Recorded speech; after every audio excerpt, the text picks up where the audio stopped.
What is going on, everybody? How is everybody doing today? And I'm here today with a top 10 video, and I'm going to be ranking my top 10 players in the NBA going into the 2019-2020 season. So yeah, I'm going to be giving you guys my personal opinion on the 10 guys that I think are the best players in the NBA. We'll rank them from 10 to 1 going into this next year's season. I won't have KD or I won't have Clay on this list for obvious reasons. So this is just my personal list and my subjective list. So let me know your guys' opinion on who your top 10 players are going into next year's season. If you disagree with any of mine, if not, just say you like my list. So let's get into this. So figuring out who number 10 was actually pretty hard. I was trying to debate between these two point guards. Obviously, you guys can probably guess who they are. I decided to leave Kyrie Irving as kind of like a 10B option. I'll mention him here that I think he's very close with my number 10 player, but he will not be coming in at number 10 on this list. It's a subjective pick. You guys could pick Kyrie to put him here. So I'm going to have Damian Lillard at my number 10 spot. Now, I think Damian Lillard solidified this spot with his first round playoff series against the Oklahoma City Thunder and also his second round playoff series against the Denver Nuggets last year,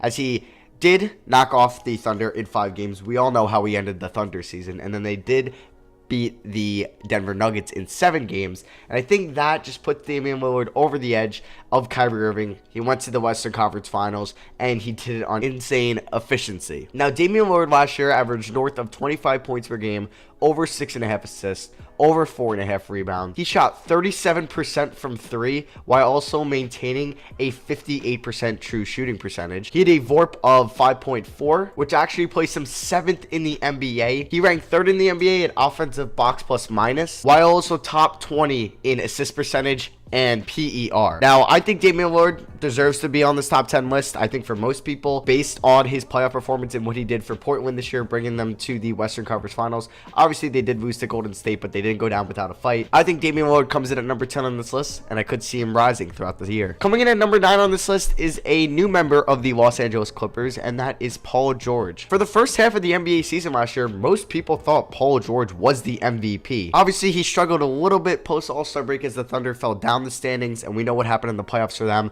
but you can't ignore what PG did in the 2018-19 season, averaging 28 points a game, over 8 rebounds, led the league in steals with 2.2 a night, and also ranked top 10 in VORP. He was actually number 9 with a 5.3 VORP that ranked higher than guys like LeBron James, like Steph Curry, like Kevin Durant. So Paul George's season was very, very good last year. Playing with Kawhi Leonard this season can definitely take the defense off of Paul George and let him be more creative on the floor, and I think that's going to help Paul this year. And I think Paul George is definitely a top 10 player in the NBA. If you didn't think he was already last year, he definitely is this year. So I had a very hard debate between 7 and 8. Both were the same position. Instead of doing like a 7A, 7B, I just did 7 and 8, and with 8, I do have Joel Embiid of the Philadelphia 76ers. Joel Embiid might be the most dominant player in the NBA. He might be the closest thing we've had since Shaq in terms of dominance when he's on the floor. Averaging 27 points, 13 rebounds, and shooting 30% from 3 as a 7-foot center while having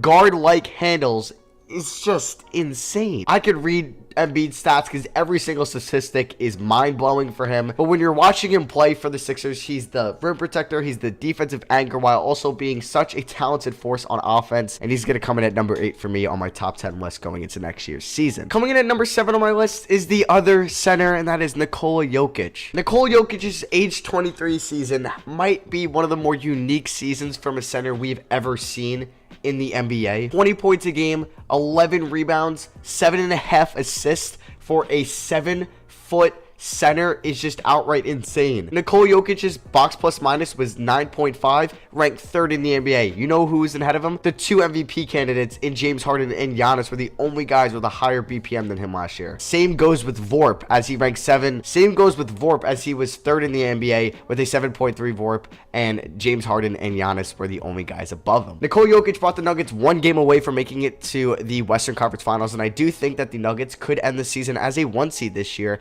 if everybody plays up to their potential, and obviously that's going to start with Nikola Jokic as being arguably the best passing big man in the NBA in this day and age, and I do believe that his defense is a little bit underrated. I don't think it's Joel Embiid level defense, but I don't think he's as bad as people say he is on defense. I think he's a very smart defender when it comes to screen switches, boxing out, and where he should be on the floor. He's a great ball handler for a 7-foot center, and he's going to come in at number 7 on this list. So coming in at number 6 is going to be Anthony Davis. Now, I do think Anthony Davis is probably better than where I'm ranking him on this list. It's just he played 56 games last year. We all know what happened with him, and I think he's still the most dominant big man in the league, as up there with Joel Embiid. He ranked 13 in win shares, and he only played 56 games for the Pelicans last year. Anthony Davis is also an incredible defender and an incredible offensive talent, so he's an amazing two-way big man. He averaged 26 points a night last year, 12 rebounds, over a steal and a half and a block a half a game. He hit 33% of his threes while logging in 33 minutes a night for a 6'10"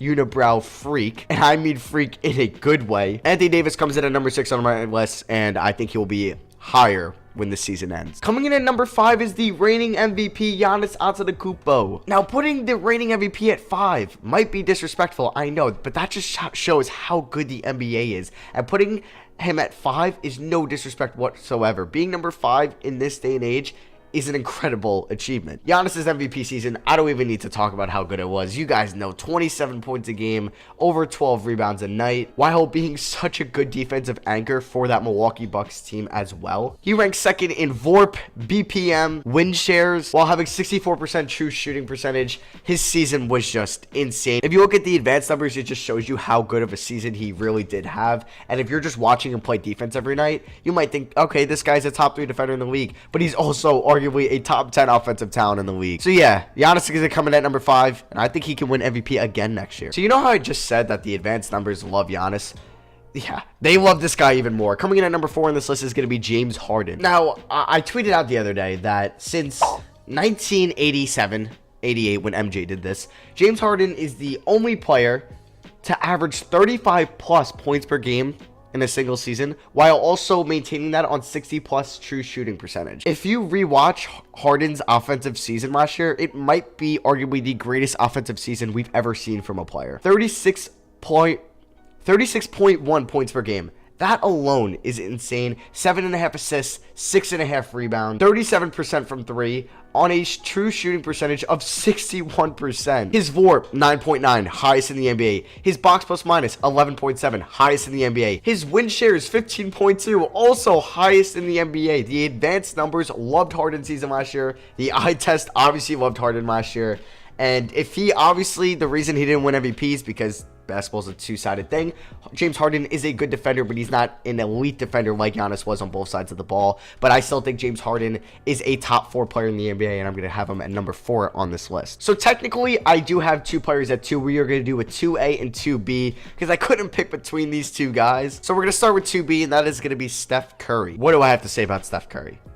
The greatest shooter of all time, one of the best point guards of all time, 3-time NBA champion, and literally shoots at an insane pace every single season. The offense runs around Steph. He does so much of that offense. In regards to the defense, game planning so much for him, which helps out guys like Clay and helped out guys like KD last year, and it will help out guys like D'Angelo Russell this year. I think Steph is going to prove a lot of people why he is a top 3 player in the NBA, and arguably can solidify himself as one of the NBA greats at the end of this year. I think the Warriors will do very well in regards to Steph Curry having an insane season. He's going to come in at 2B on this list. So coming in at 2A is going to be Kawhi Leonard. Now, Kawhi Leonard solidified himself as one of the best players in the NBA with that postseason run. He obtained his 2nd NBA championship. He only played 60 games last year, which was only 4 more than Anthony Davis. You watch this guy play, he's arguably the best perimeter defender in the NBA. The dude just knows how to win. He has never had a losing season in his NBA career. Yes, that is a main reason with playing with Pop over in San Antonio,